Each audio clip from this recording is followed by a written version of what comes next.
Hello everyone and welcome to the second edition of the MXoN podcast show. It's Saturday night. We've had qualifying, we have pole sitters, we have drama, I think. I don't really know. We're going to try and find some because today was underwhelming. We've lost Rasmus Jorgensen because in the spirit of how good my journalism is, everyone told us he was amazing on this show and they want more of him. So we got rid of him because we were concerned about the limelight he was stealing. But we are still joined by Steve Mathis, Pop MX, for 20 minutes or so.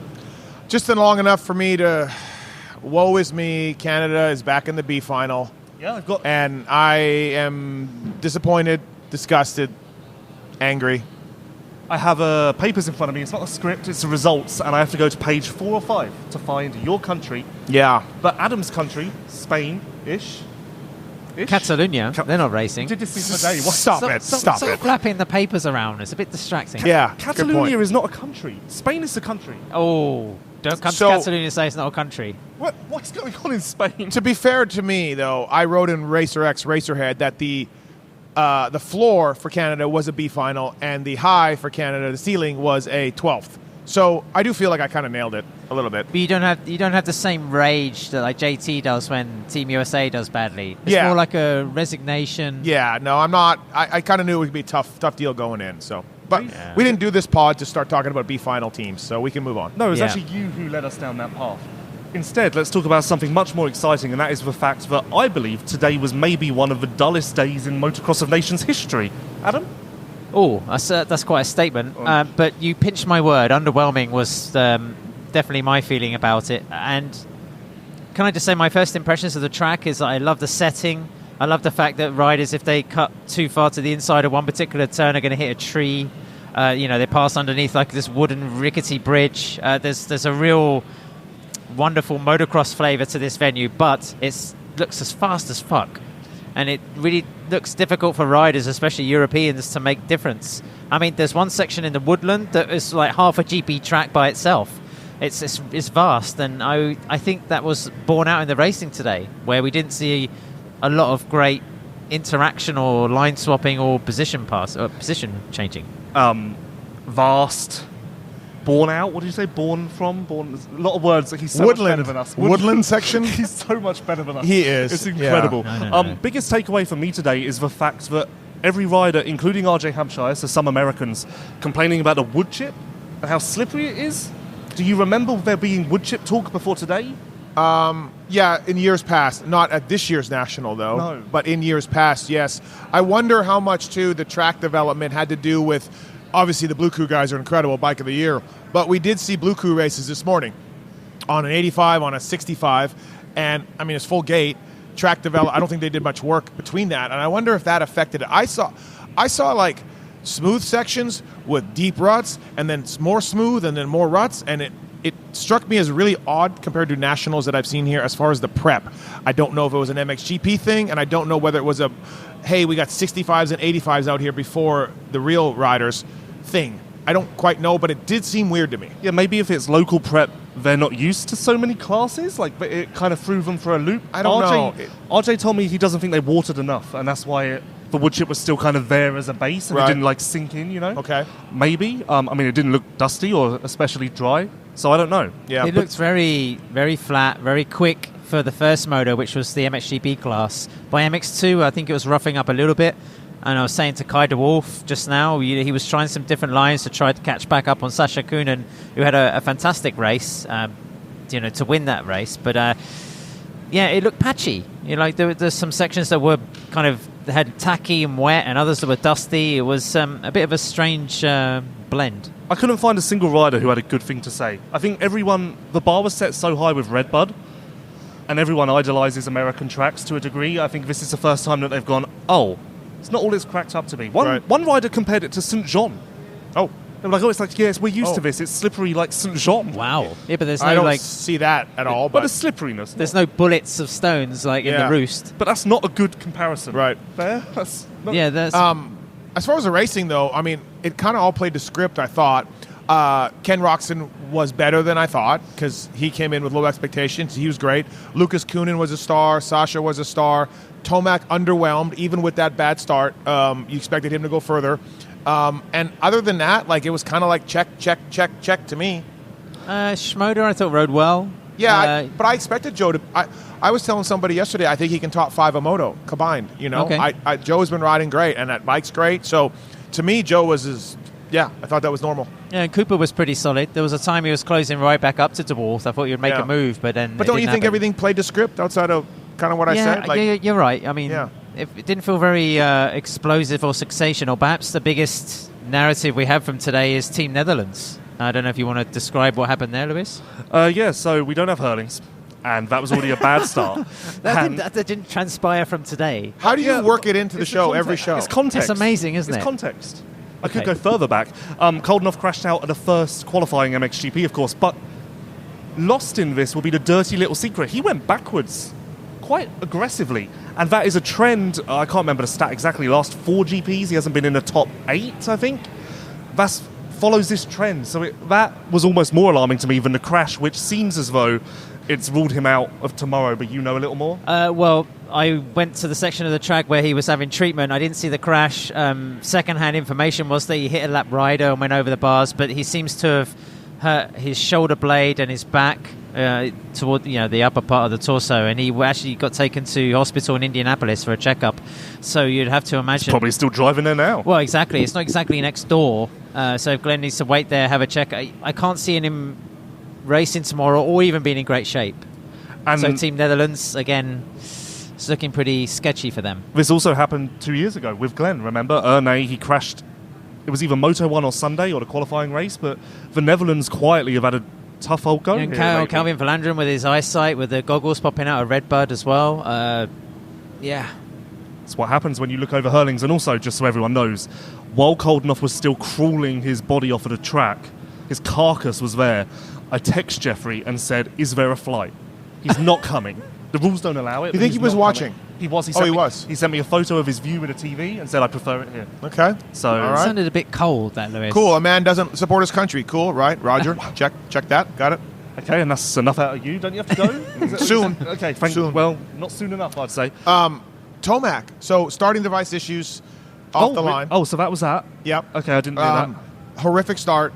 Starting device broke or popped off or something. But even with that... He didn't pass a 40-year-old on a Ducati. Right, and Lucas Kunen, I mean, he went, see you. You're holding me up. So, a little underwhelming? Well, how about this? On a scale of Millville to a good national for him, was this Millville level? No, that was horrific. I mean... And less competition. But Millville was so horrific because he started at the front and went back. I feel like if he had gotten the start today, he maybe would have dropped back in a similar fashion. No, I think he beats Antonio, and I think he beats a couple of those guys, but... Yeah. There was no hint of the beast mode, was there, whatsoever? No. I mean, we have to talk about Australia in a moment, but Team USA, Steve, I mean, how are we feeling about their chances? Same as I thought yesterday, a battle for the podium. Fifth overall. You know, I don't think you can give it to him at all. I'll tell you what. Okay, so Tomac had the start device issue. RJ took the inside gate, didn't get a great start, and Justin Cooper got a great start from that gate. That gate was more of a factor than I thought it would because it's sort of a wash with Tomac, we don't know. Good for Justin Cooper, bad for RJ. I thought they could overcome that. Yeah, and we've seen that at a national that they can overcome that from that gate. Yeah. So maybe a bit of the occasion get into them? I don't know. But now they have, 7th gate pick, so they're fine. Fifth gate pick. Oh, fifth. Okay. So better than you thought, I guess. I would bet a lot of money that Tomac had a lot of arm pump. It looked like one of those Tomac scenarios where he's kind of just stuck a bit tight. He made a couple of silly mistakes. Yeah. There goes Hunter Lawrence, would have been great. And there's Jett Lawrence. Aren't we doing great not ushering them over? Where are they going? He did look at us and completely ignore us. So well, that would have been a Steve thing, undoubtedly. Oh, perhaps. Speaking of Australia, what a lovely segue. Kyle Webster. Honestly, he may be my standout of today. It was... I need to see... You talk about Australia. I want to see what he did in the qualifying race last year, because I can't remember... But I can't imagine it would have been as good as this. So talk about Australia while I do this. Well, Jett and Hunter, I mean, absolute clinics, right? Amazing. Like, Ken kept Jett in sight, probably more than I thought. But he's Ken Roxon. He's special. Well, he's still got a dodgy ankle. Yep. That's why I talked to him yesterday for a while, and he was really underselling himself and his prep for this event and his ankle and all of that. Is that kidology, Steve, or is it just Ken being a little bit modest as usual? No, I think it's Ken telling the truth. Okay. You know, I think he is, but he's special, and so he kept Jett in sight longer than I thought. But in the end, both Lawrence brothers, they're such great riders, and then also when you look at their starts, they're tough to beat, man. Yeah, 100%. I did a quick interview with Darren Lawrence just now. I mean, he's all smiles and just said, you know, as a father, that's the best thing you want for your boys, just to get out front straight away, because first things first, it's safer. Mm-hmm. But, I mean, they just made it look like a training moto. It was so simplistic. And I have to apologise because I was kind of teasing Hunter yesterday when he walked in with his new riding gear, and I called it a bit bling because it's like flecked with gold. Like but it actually looks really good on the bike. The riding gear looks... Maybe we can get Jeff over and he can sponsor that little segment. There we go. Other gear is available. So I just looked. Kyle Webster last year 14th in the qualifying race, but he was as low as 23rd. Okay, so that would indicate that if it started at the front last year, would have been a similar result. I mean, this is all so irrelevant because adding the 450s tomorrow, harder to race forward, harder to hold position. This is almost, for MX2 especially, today doesn't mean anything, I would say. Mm-hmm. Yeah, I agree. But if Webster's my surprise, I heard you talking about Germany while I was looking. Lagenfelder is my disappointment. Never good here. He was up there with Kunen and never good at DeWalt. designations. Never good at... Yeah. All right, well, now Ironman also. Okay. The record is started. Not a lot of Ironman motos for Simon to go under, well, so that's all I'm saying. Top journalist just kind of grabs whatever headline they can. DCV there. But no, he was with DeWalt, he was with Kunen. Yep. And just dropped back 17 seconds, I think? I think it was high. Was it? I saw a 20 at a point. Okay. It's only Saturday, Lewis. Drop back into the clutches of Webster. It's only Saturday. Okay, but that's your MX2 world champion. Where was Spies in the... 21st. Germany had a good shot at pole position. I honestly thought that they would go 2-2, 2-1. You know, I had that sort of hope for Lagenfelder, but it was severely disappointing. And also, yesterday Adam was banging on about individuals. Yeah. My takeaway from today is each individual class quite weak. I mean, it always is of the nations. You're always a little bit surprised. We didn't get the battles that I was hoping for. But even the depth, once you get to like 9th or 10th, it's like... another rider that ended well, but I thought went backwards early was Liam Everts. He was in third. He was looking good. Rasmus was pumping him up yesterday, right? He's on a 450. We saw him ride a great race on a 350. And he ended strong because he was on RJ, and RJ charged up, so that was a good ending. But early in the race, I was like, hey, he just went right back, and I was a little surprised at that. Well, Rasmus did stop me in the pits 30 minutes ago and went, what did you think of Liam? And I was like, yeah, good. And he went, how good? Like, he was really impressed. But he lost 2 or 3 spots in the early race. He wouldn't have to move up if he hadn't lost those spots. It took a while to get going, but I think you summed it up, Steve. He came on strong at the end, like he was working it out. And maybe your lukewarm reaction to that, Lewis, is the reason why Rasmus is not on this podcast. No, I think good is a good reaction. He didn't like your estimation of Liam's... Also, best thing to happen today, I was talking to Rasmus, who is, what would you say, disillusioned with my status in the pits. Oh, okay. Talking to Rasmus, a fan comes over, says, Lewis, can I have a photo? So in front of, so I'm looking at the camera whilst Rasmus is there just shaking his head. You should have asked Rasmus to take the photo. I tried to get that to happen, but Steve's still moved by Rasmus's poetic description of riders. I heard him tell multiple people about that today. Yeah, I'm going to get it, like I said, I'm going to get it like typed out like a Gettysburg Address. Hear ye, and then I'm going to get it all written out. Because that was beautiful. Yeah, this is the type of content we produce on this show. Right. Also, to my guy Guillaume. What a start. I had such high hopes. What a start. We're running second. I mean, it's great. We're battling. Went backwards from there. He doesn't like the heat. It's not that hot. Isn't it? No. I don't know. Listen, if he's going to get that Cowrie second spot, we can't be doing that. Well, maybe that's why he struggled, because he was preoccupied with trying to message Chase still. Yeah, maybe. And, maybe. Yeah, speaking of Chase, we don't want to speak of Chase. That's similar to the Jeffrey thing, right? Yeah. We don't need to talk about Chase. He's not here. I wonder if he's watching. Probably. He watches every MXGP. I'll tell you what, too. I've watched enough MXGP, and even last year went to Majora, that I've been impressed with Kyle Wolf and the way he rides. He's so cool to watch ride, like a whippier version of Jason Anderson, let's say. And watching him live, again, I was so impressed, man. The way he moves that bike around, I don't know if he could do that on a 450, bigger, more heavier and all that, but he literally just puts that 250F wherever he wants it, with his legs and his hips and everything. And, like, he's like a like a greased monkey. Can you put that into eloquent terms for us? No, I think it's a great. Just a lubricated mammal. No, he's like if you took a seal, dragged him through grease, and put him on the bike. Isn't that like a huge problem in the world that we've got sea animals who are covered in oil and stuff? Yes, he's one of those. He's a sea otter covered in oil. What an image! What an image! He just moves everywhere. He's slippery. I like the way he rides, and I've known this before, but he's loose-limbed. Oh, I've never talked to the kid, but I like the way he rides. Adam, your turn to now tell Steve what an amazing interview you did. He was very big on his Kai interview that he just did, and telling me that Kai's a good interview. Amazing. He's typically Dutch in that way. He's very honest and direct, quite blunt. It was a good chat with him. But I agree with Steve. Sometimes it looks kind of awkward. It looks like his body's going the opposite way to what it should be doing. His bike's over here, his body's over there, but it works. It's cool. Unfortunately for you guys, you can't talk to the other Team Netherlands rider. He doesn't seem to like either one of you, Calvin Blanderin, and that's fantastic news because I really like Calvin, and I'm going to go talk to him and tell him he's a class act. Okay.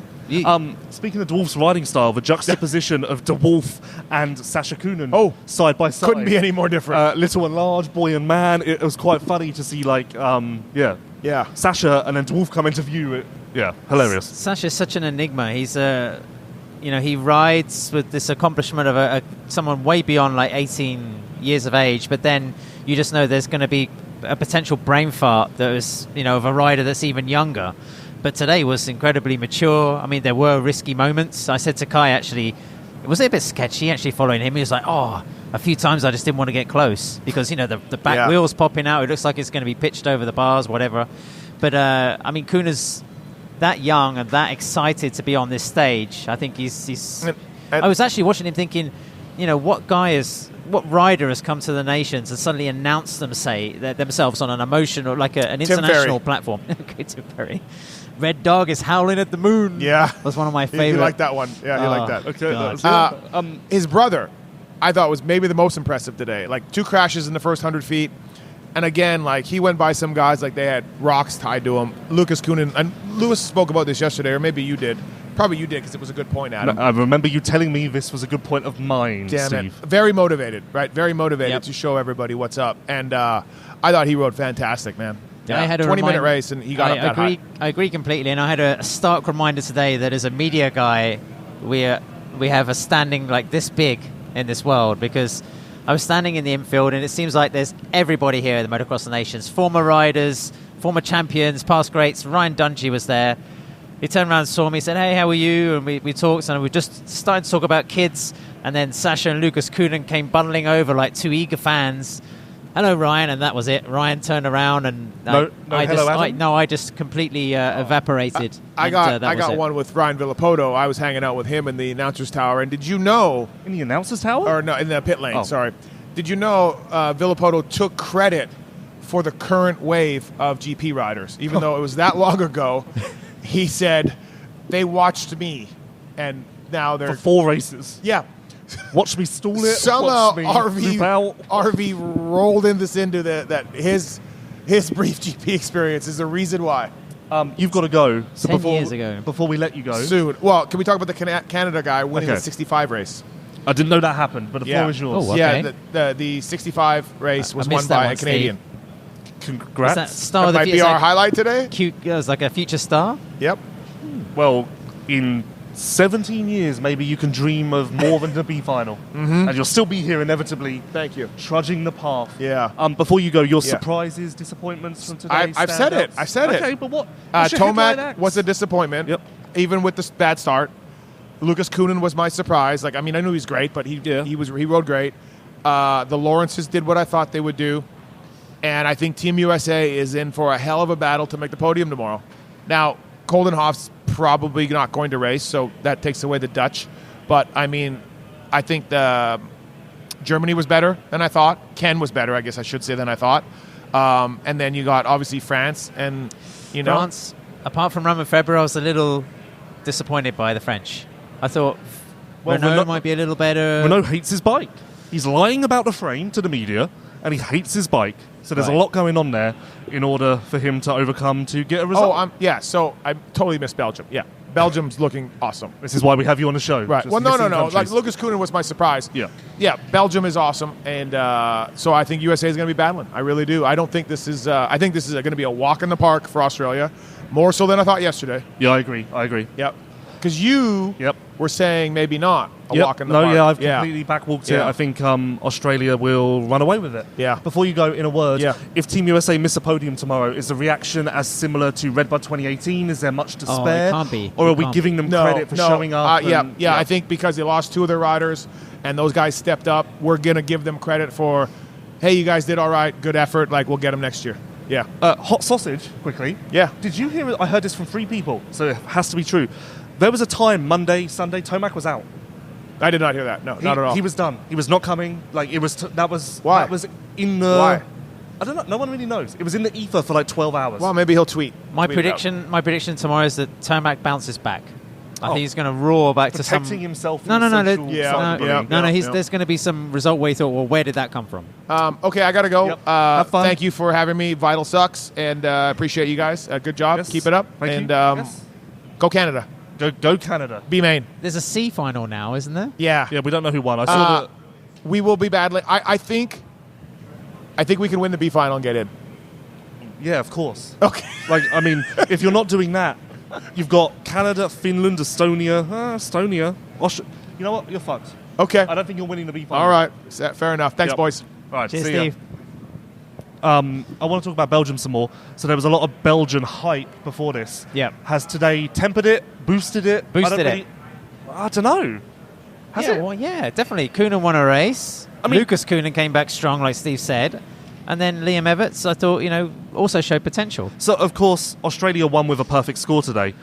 If Lucas had been upright in the first corner, he without doubt would have been top 2, right? Yes. Yeah, but difficult to say because Roxham was riding well, faded a little bit towards the end in terms of lap times, perhaps. I haven't studied the analysis, Lewis, of the moto, but top 2 maybe a stretch, but definitely, top 4. Point being that Belgium would have been a point behind Australia, 2 points at most, and that paints a picture of a more competitive landscape heading into tomorrow. So that's something to hold on to? I don't know. Their 3 riders are 18, and 20? Yeah, maybe. It must be one of the youngest teams. I mean, I don't know about Team Israel, for example, but... Team Israel, of the standouts of today, they almost qualified straight into the A final. Okay. They were on the cusp for some time. And did you know, at the parade yesterday, there were sniper rifles on top of the buildings? Yeah. Supposedly simply because Team Israel was here. Well, if you've seen La Vuelta de España, the cycling race, I mean, that I was... gripped. Don't be so cynical. They had to abandon that. I mean, there were stages that were interrupted Why? by pro-Palestinian, protesters or whatever.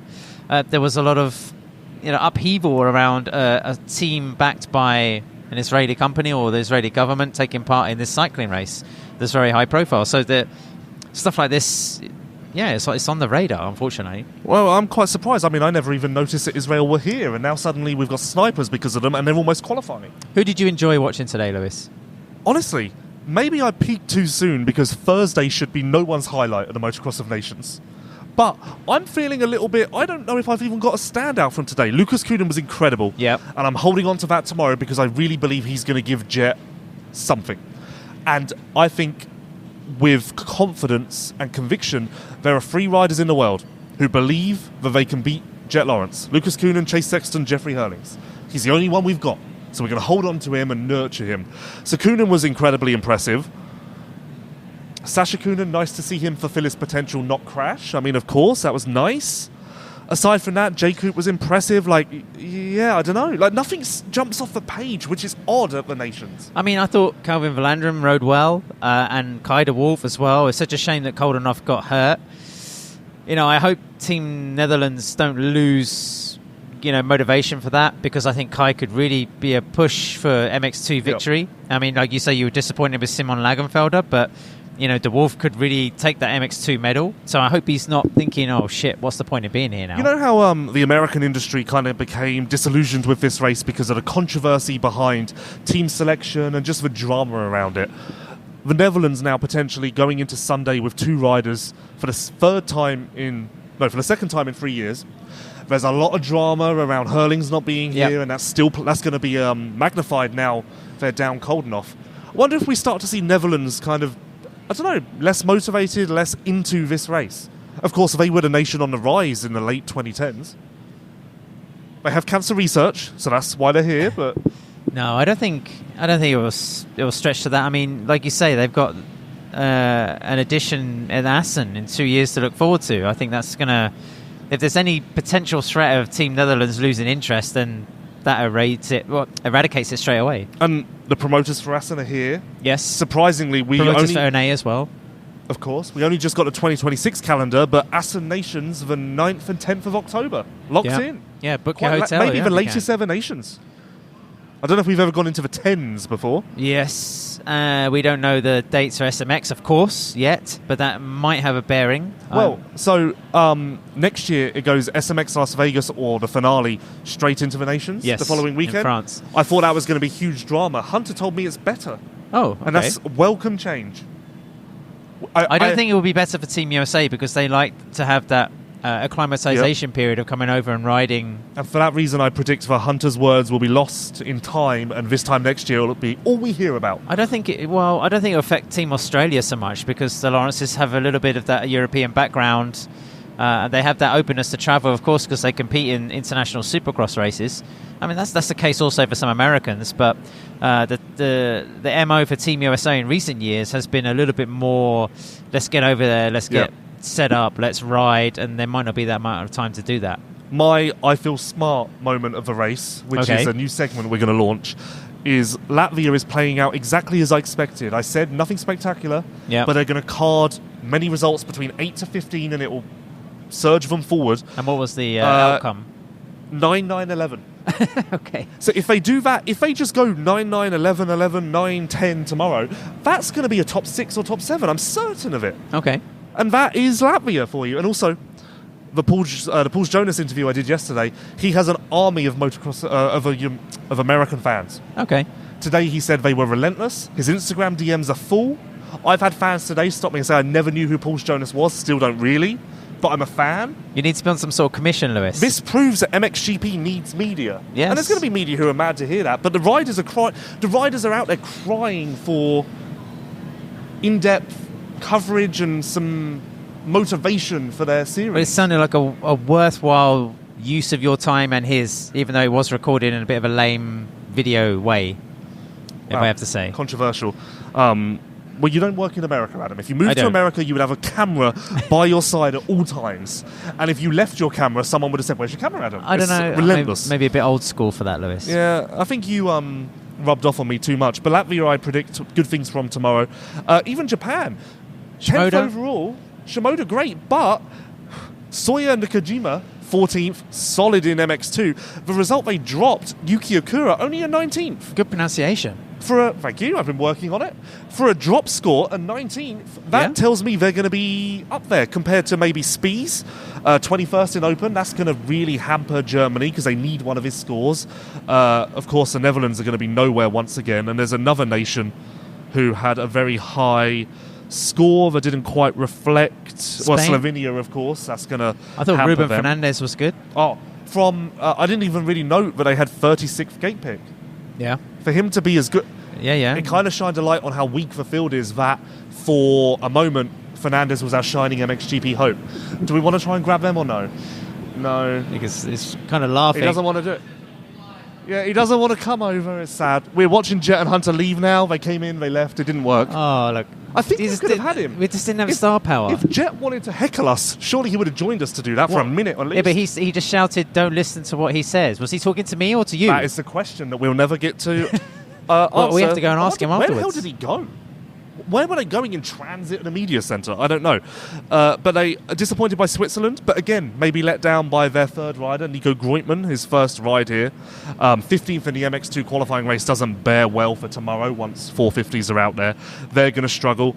South Africa, I heard that Slade Smith is riding with a broken arm. Oh, what? Yep. So South African news for you. Yeah, very easy to do. Once again, props to Norway. They're here without Kevin Horkmo, Cornelius Tundal, but in. Great Britain. Kenneth Gunderson's son, right? Yes, Pelé. Yeah. Pelé, not Does that- what, the does that- Brazilian footballer? Yeah, where's Pelé? I don't know. Does Pelé, does that isn't hurt your soul a little bit Why? when you see the kid? Well, I guess it's the same with Liam. But Kenneth Gunderson is one of the all-time great guys, and it really makes me happy that his son is good enough to be here representing his country at the Motocross of Nations. I wonder if the same thing will happen for like Marnik Bavurts, because obviously Liam Everts is here. That kind of family thing about motocross is quite cool. Great Britain. I was quite outspoken saying that if Conrad's head isn't screwed on, they may not qualify. And although they were comfortably in 16th, the points, 4 points ahead of Canada, who are going to the B final. Yep. Dangerous grounds for Team GB. I was impressed by Gilbert. Yeah, where was Josh Gilbert in the end? 13th. 13th, That's, I don't think you can expect more. He rose to the occasion when he did MX2 in Ernay as well. So Yeah. Gilbert's proving to be a solid Motocross of Nations participant. Dylan Walsh is using a factory engine. I don't know if I said this yesterday. Yeah, you did, yep. Okay, well, I'm just repeating myself now. We don't have much content. That's how underwhelming today was. 16th. Yeah. But he was up there 11th earlier on. Realistically, I think his drop score tomorrow is going to be quite high, and the score we keep is going to be quite high as well. Yeah. And then Conrad, I don't think the head was there. I mean, he kind of just rode around. He moved forward late, but the open class isn't deep enough for him to be outside of the top 10. It shows just how difficult it is if you're not racing World Championship or international level, Lewis. I think to come here suddenly, be on that stage where you're not racing in front of 5,000 to 10,000 people that you might get at a British or one of the biggest British races, to then be here in front of 30,000 people with a caliber of riders next to you on the gate, the whole fuss around the team colours and personalisation, everything. I think it's just a big egg to deal with. Conrad's flirted with doing pro motocross rounds. He was going to this year before his wrist injury. This underlines to me, you're a brilliant rider, an amazing talent. Yep. Just stay in Britain, stack the money, stack the titles, and I almost don't want him to put himself in the position where he's so vulnerable, because I feel genuinely, hand on my heart, I feel bad for him. Yeah, but he's representing his country, so you always have to give him props for that. I'm not so much saying nations, more just these wild card in-season appearances. Maybe tomorrow will be a better day. Brazil were in, Venezuela were in, somewhat of a surprise. Denmark, Harrop maybe feeling the effects of coming back. Yes. First race. Obviously, he broke his collarbone. It's a little while ago now, but yeah, you think you should be fit by now. Yeah, but still coming back into racing, there's always that hurdle. I think that's the results from today. Anything else we missed? I'd like to mention quickly in MXGP, sadly somebody passed away recently who's been like an indelible part of the World Championship for many years. And in fact, people watching MXGP on TV would see this gentleman waving the blue flag a lot, Chris Warren.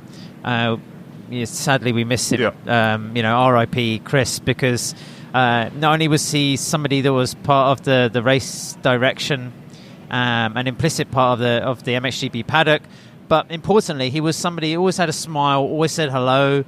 In the past, I've been critical of MXGP in moments when I felt they deserved it. But then, Chris had never held that against me. He realised, as a journalist, I was just trying to reflect maybe what riders were saying or how they were feeling. And I really appreciate that. He was a fair guy. He was a good guy, very friendly. And to read that news that he had passed away, and of Chris, of course, his brother Roger, who's out here commentating, as he always does at the Motocross of Nations. British fans will know Roger as well for his commentary at Matterley Basin and Eurosport at times. Yes, on the TV in the UK. So thoughts very much with the Warren family, and Chris will be missed. Yeah, the Warrens are motocross through and through, I think it's fair to say. No one has a bad word to say about either Chris or Roger. And rest in peace to Chris, of course, a great loss. But in addition, respect or props to Roger, who's here announcing trackside. Yep. Got the motivation, got the oomph in his voice when in an otherwise difficult time, of course. Yep. But it was important to acknowledge that because the paddock has been shaken a little bit by that news. Do you feel like today was Motocross of Nations vibes? I feel like the crowd was quiet. I feel like the crowd was light in places. It felt like a busy GP or a busy national. It didn't feel like the Motocross of Nations. No, I had a sensation that it was busy, it was packed, there were lots of colours, there were lots of flags. I think the crowd is quite dispersed around this site. I think, like I mentioned before, again, it's only Saturday. Let's see who turns up again tomorrow. But there is a decent vibe around the place, Lewis. It's and it's kind of special, I think, to the USA. Really nice demographic of fan as well. Lots of families, lots of different kind of age groups represented as well. And also I think there was a volume, certainly for the progress of Eli Tomac to a degree, Justin Cooper certainly, and RJ Hampshire as well. So no, it wasn't too bad. Okay, I was just surprised. Like the paddock, you can move through it freely. You could have conversations in pit lane. Like normally, that's impossible.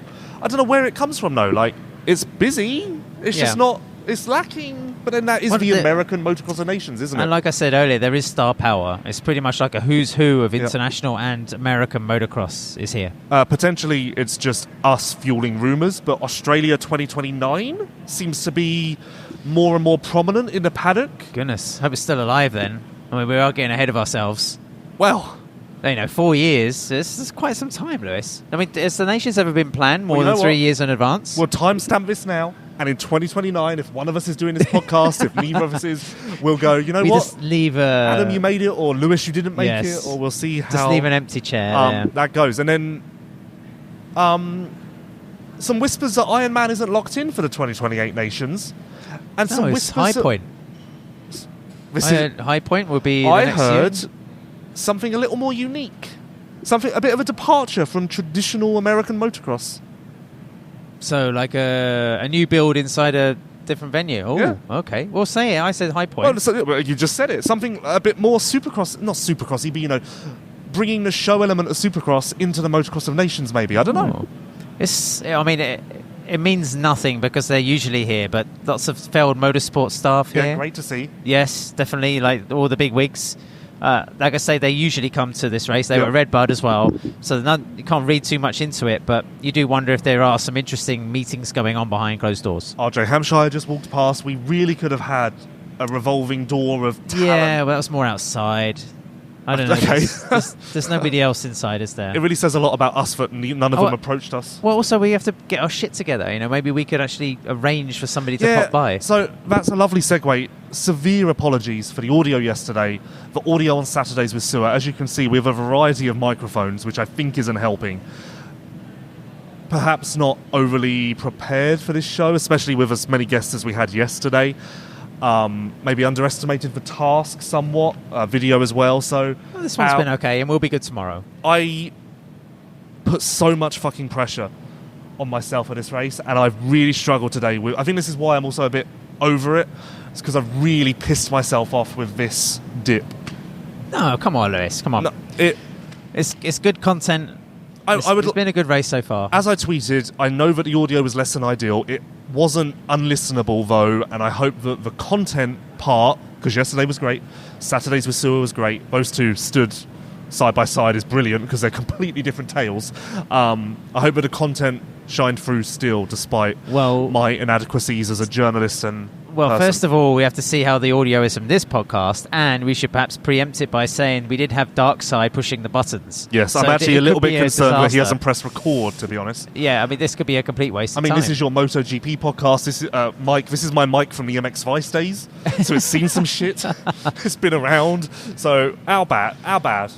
But we'll make it up to everyone. Okay, that's it. Any other rumours, reports, anything paddock-wise today? No, I think we're good. We're on a clock. We've got to sign off and get wrapped. Adam wants to go? Yeah, we've been talking a long time. Have we? Not as long as yesterday. Yesterday was a solid hour. Yeah, but people, they want to get on with it. It's like Saturday night, and then tomorrow we'll be back doing another one. Okay. Well, I don't know if I have much more to say anyway. So I think we're done. Okay. Let's hope. So if Australia win tomorrow, is it going to be reminiscent of the Team USA years where USA won, of course, predictable, and we just cheer for anything else that offers a bit of variety? While the Lawrence brothers are fit, riding factory HRC machinery, then the writing is going to be on the wall. It's funny, reminiscent of the Team USA years from 05 to 11. Porcel's Moose came out in St. John, injuries in other years, whatever else. Australia's now in that phase. As Steve said, Tomac's start device, Koldenhoff crashed out. Australia, just bulletproof, no drama. It's like countries go in waves of hitting this this air of invincibility. And I don't know what it is. Well, it's also cyclical, as all sport is. Yeah. Titans of American football, football, whatever, things just move around. And that's why, for example, the story of Marc Marquez winning, in MotoGP this year is so great because it was 6 years in between his championships. The stories of Romain Febvre, 10 years between his championships. Those athletes that can kind of break that little cyclical nature of sport makes their narratives that much more treasured. Speaking of which, a nice ending. I just spoke to Febvre and said to him, where's your motivation for 2026? You've been chasing this title for 10 years. Inevitably, now you've got it. I'd imagine you look around a little bit and question your reason for being. Oh, good question. Thank you, Adam. I'm glad I put this in. And I bet he didn't answer it very well. Well, have a look. Yeah, no, Adam, he did. The question was good. You say so. He said, yes, he chased this title for a long time, and inevitably it is a weight off. But he cited the manufacturer changes for the riders next year, Hurling's Honda, Geyser Yamaha, as a reason for him to be excited about his chances. He's motivated already to strike early. Okay. Thinking that these riders are going to have some teething problems, and that gives him a goal for early in the season, which makes sense. I mean, it's not the most compelling answer, but there was really a part of me that felt like if you told me Febvre won this title and then announced he's done, wouldn't have been surprised, wouldn't have batted an eye. Well, aside from 2006, when Stefan Everts retired, there's only been 2 riders that have won championships back-to-back, right? Tony Cairoli and Tim Geiger. So that would be something. So if Romain Febvre wins the championship next year, big if, because MXGP fantastically has gone down to the last GPs in recent years, then it'll be quite a feat, I think. Yeah, I'm just running through it in my head, It'll be 20 years of MXGP racing. There will only be 2 guys who have gone back-to-back. And then Romain will be the third. We're in the press tent. They can probably hear us. Fuck me. They need to do a better job of telling these stories and getting this messaging out, because that screams parity and a brilliant race series, a competitive landscape. Buy your tickets now. And the fact that you've just said that to me and I've gone, oh yeah, means it's not forward-facing to the fans, and we need to... But to be fair, you are a bit geeky with the stats. And it was something that just popped in my head. So you love it, but... It's you that pulled our stat, not me. I know, but you loved it. And most other people think, I don't give a shit. No? Yeah, of course. The Marquez thing, that's built on a stat. Yes. The stats build the stories. And 4 arm operations and $150,000 or whatever it cost to get his arm broken and rotated. The Febvre question that you so loved, without the context of 10 years since your last title, the question loses something. Yeah, and also you'd think 10 years, winning a title, coming here... As he said so eloquently and despairingly in the press conference yesterday, I don't really care so much about this race because I've achieved my objective. It's something really, really big. And that's why it was a good question to say, look, I'd understand if you want to sort of ride off into the sunset because you've won 2 championships separated by a decade. It doesn't really get much more emphatic than that. Yeah, we need to do a better job. You and I as well. A lot of people today demanding that you and I expand. Oh, goodness. Tell more stories, get riders involved, do separate things. I don't know. The MXGP paddock needs us. They've sent up the bat signal. But they have their own MXGP podcast now. We have Paul and Jason Thomas doing their roundup. So brilliant. Competition. Brilliant, Adam. I'm a marketing genius because I got that MXGP podcast show name early. Got in there, and now they've had to call themselves... You haven't trademarked it, though. No, but they don't know that. They've had to call themselves MXGP V Podcast, which makes no sense. MXGP V? MXGP V Podcast. What does the V stand for? No, the. Oh, the MX. Sorry, okay, right, okay. What? How did you not pick up on that? Well, you said MXGP V Podcast. Yeah, that's... Where art thee? What's Shakespeare? Where art thou? Doesn't Shakespeare say thee? Yeah, where thee? Yeah. Thee. I'm a eloquent writer, journalist, speaker, Adam. Right, predictions for tomorrow, Podium. Australia, Belgium, USA. I'll go Australia, USA, Belgium. I think anything outside of that, I'd be surprised. Individual winners. I'll go Jett, DeWolf, Steele, and Hunter. Again, boring, but... Yeah, I agree. Okay, of those classes, which one is most likely to lose? What, you mean rider? Or no, as in like, if we're both picking Jett, Kai and Hunter to win their classes, yes. If you had to pick one who's the most vulnerable in that position as favourite, who would it be? Well, it has to be Kai, certainly based on today. but that's a little bit harsh. Also, because if Sasha Kunen makes the start, but I'd like to see him racing against the 450s. I think that's going to be some happy chaos. Yep. Yeah, it's tough, Lewis. I mean, I would like to see one of the Lawrences fluff the start completely, and then see, be able to watch them cut through the pack. That'd be something special. Reminiscent of the Team USA days, but yeah, as dickish as it is to say, if Jett or Hunter fall in the first turn, it'd be great TV and it'd be great to see. But they're in that era where nothing can go wrong.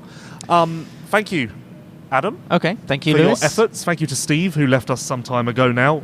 Wow, we really stretched out the last 10 minutes. Thank you to everyone for listening, again, sticking with us through audio issues. Hopefully this is better, although honestly I have very little confidence, but hey, no one else is sat here doing a podcast. It'll be okay. I do have one more thing to say, but do you want to go? We'll go. Do you want to? Yeah, we'll save for tomorrow. Okay, remind me. Okay. Something about a pageantry. Okay, yeah, that's fine tomorrow, because this stage behind us, where the press conference will be littered with, sweaty riders plus champagne-soaked, that kind of sweet aroma that comes out. If we're doing this tomorrow, it will be very late, because you've got to do press releases and I've got to do interviews. Yes. But that's fine? Yeah, it'll be okay.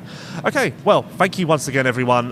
Thank you for your support all season long. We'll be back tomorrow with another MXoN podcast show, live, pre-recorded live, was live, from Ironman in Crawfordsville, Indiana.